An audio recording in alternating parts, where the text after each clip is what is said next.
Well, you can see there's a new Class 50 there, but there's a whole load of other things too. So stay tuned and I'll show you what else there is.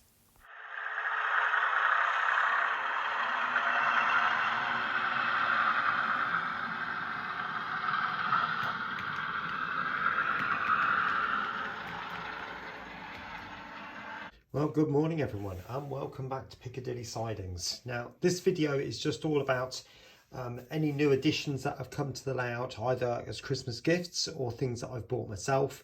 So I just thought I'd lump it all together and put it in this video. So some of the things are presents, like I said.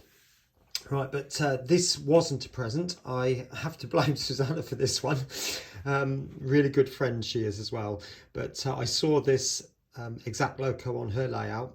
And I thought, I want one of those. And I thought I was going to end up not getting one. But to my amazement, I've got 3 local model shops and one of them had one in. And I said, hold it for me. I'll be there in half an hour. And they did. And here it is. So I'm really pleased with that. Yes, it does, as many people have said in the past, as you open it up, this colour is very, very different to that colour, and mine will be resprayed into this colour. And along with that is going some transfers, which I've got from Fox. So if you ever want to do this, that's where you get them from.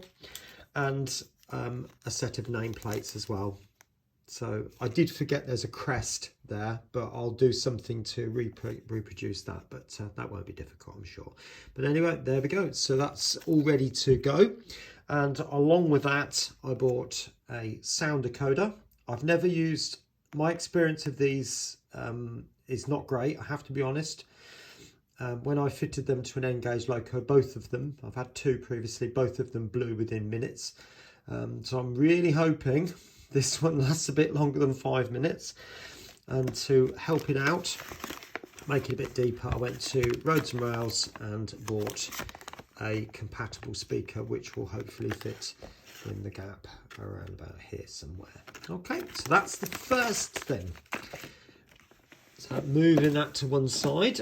Now, a friend of mine knew that I was going to extend my layout and bought me a couple of pieces of FlexiTrack, which is like gold dust, as you can appreciate. A lovely, lovely, lovely steam calendar there with some gorgeous images. So I believe that's a black 5. I think we've got Flying Scotsman there, I think. Yeah, I think it's Flying Scotsman. Obviously an A4, it could be Mallard in that garter blue colour, and some beautiful other images, and that will complement the Bachmann one. So there we go, as if by magic, there's the Bachmann one appeared, and you can see some beautiful, beautiful images. So these two will complement each other absolutely gorgeously. I can have one upstairs, one downstairs. Now, next thing, if you're part of the Model Railway Network on Facebook, you will know that we had a Secret Santa. So thank you very much to whoever you are. But I've got some more homeless people, had some last year as well, and some city park people. So I'll see what I can do and find a place for those. So thank you very much, Secret Santa, whoever you are. Next up, now you might be aware that I had or have the rocket, and I couldn't resist. I had to get a couple of those to go with it. I believe it's going to be strong enough. I have seen some people pulling 3 of these without any problems at all, plus the 3 first class coaches as well, and it managed without any problems. Mine seems to pull all right, but if I want to push it back off scene and go backwards, it does tend to struggle a bit that way. So we'll see how it goes. I might have to employ a banking loco to help it off, but we'll see in the future. But again, beautiful, beautiful models. Very, very pleased to have got those. We've got these. I think, what on earth, John, have you bought that for? Well, I've got an idea. Obviously, they're snow plows based on a 40 chassis, I believe. I believe it's a 40. Yep, class 40. So these are 40 bogies, and they've put the snow plows built on top, and you obviously got some workers' cabinets on top of those. They are different running numbers, but I have to say I am so impressed with these, and I will open these up, to be honest, because I haven't seen many people show these, to be honest. I know it's an older model now. It's probably well over a year old, but these are just beautiful. So, oops, there we go. Look at that. And it's got a reasonable amount of weight to it as well, but the fine work on that is just beautiful. So really impressed with that.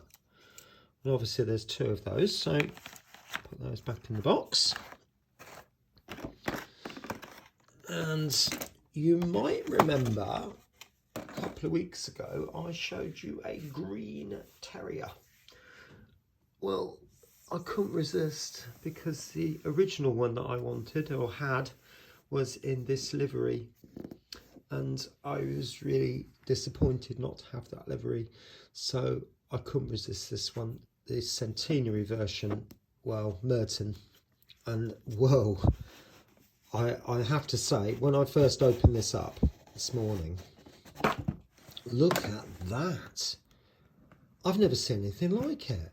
That is just beautiful. Obviously Hornby have really gone all out on their special edition centenary there. No, certificate of authenticity, 440. And there's the loco itself. Just gorgeous. So I'm really looking forward to getting the sound chips in there. I had a message from John yesterday at YouTube's, and the decoders are on the way. So when they'll arrive, I'm not sure. It'll probably be next week now, because it's Friday today. But yeah, hopefully by Monday or Tuesday, those decoders might be here. So happy days for those. So that'll be really good to be able to get that. And I will do a sound install on at least one of those, which should be quite easy to do. And then there's one more item which I'm going to use. These are going to be nose to tail, and the locomotive is going to be in the middle. And I couldn't resist this, Alan. Oh, there you go. Oh, Alan from Dragon Junction, what have you done to people this year? What have you done? Well, which one did I get? Because there are still quite a few available. Oh, tension builds, tension builds, tension builds. Now, this one might not be everybody's cup of tea, but at first, I have to say, when I first saw it, I thought, no, no, no. But actually, it's grown on me, and I love it now. What is it? What is it? What is it? It's that. Yeah, it's that one. I have to say, I love it. I do love it now. And when I first saw them, I thought, no, that's sacrilege. It's sacrilege, because it's a classic livery on an old, on a new loco. But actually, I was quite fortunate with this one. And this one, sound. So very blessed to be able to get that one. So hopefully that's all up and running. Everything seems to be okay at the moment. I have had it out of the box. I have had a handrail fall off, the one at the front, but it might be repairable. We'll see how it goes. It might mean fashioning a new one and putting that on, but again, it's not a massive thing, and I'm certainly not going to send it back for that. I haven't had it running yet, so it will be interesting to see how things go, but yeah, there you go. I'll take it from there. All right. Well, some of you might be wondering what this 66 was like to run, and as you can see, this one does have a bit of a wobble, and but I'm not overly worried by it, because Peter Dixon's done an excellent tutorial, so I'll be following that and getting it sorted out, because it's literally just these axle boxes rubbing on the hole in the bogie frame, and it's just not fitted properly or centered properly, so that's what's causing the problem. So I'll get that sorted out over the next day or so, but it does sound just as gorgeous as the other one. I'll just put the sound on for you. So you can see there.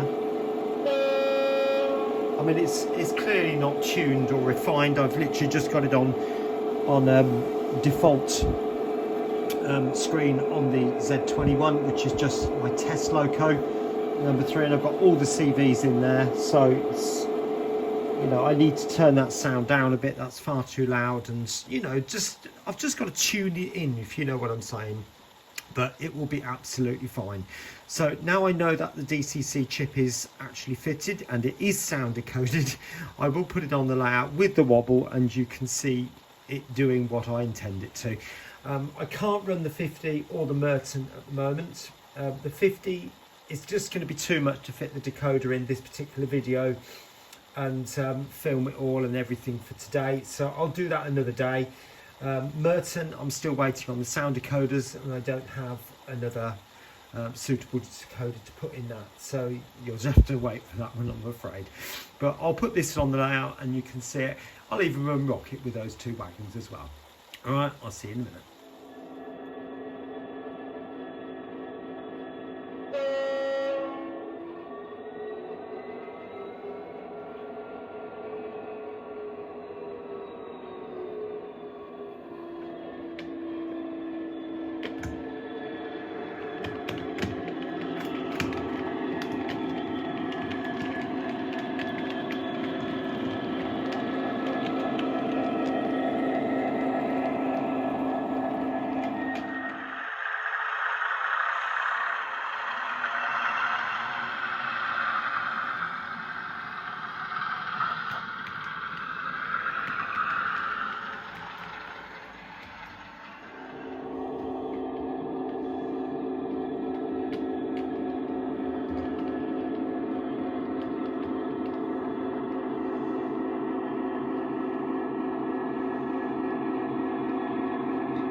Well, I hope you enjoyed that extra short running session there.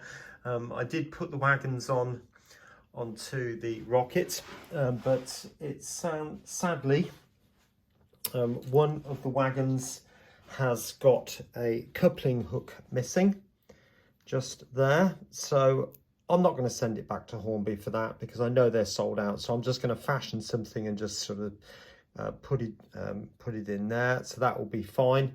And you know, but the other issue is, at this present point in time, Rocket is not working particularly well and didn't want to play ball with the 5 coaches. So I've got to find out what's going on there and take it from there, because it was working absolutely beautifully. So we'll sort that out. And you also notice that the 66 is missing one of the snow plows. It's down there, as you can see, and that's because they come with one coupling and the other end as a realistic end. So like I said before, it's all got to be sorted out. So there's lots to do, so I can't really show you too much more now, but I hope you've enjoyed seeing the little haul that's arrived over the past few days. All right, anyway, I'll take care of yourself. Have a lovely day, and I'll catch you again soon here on Piccadilly Sidings. Bye for now.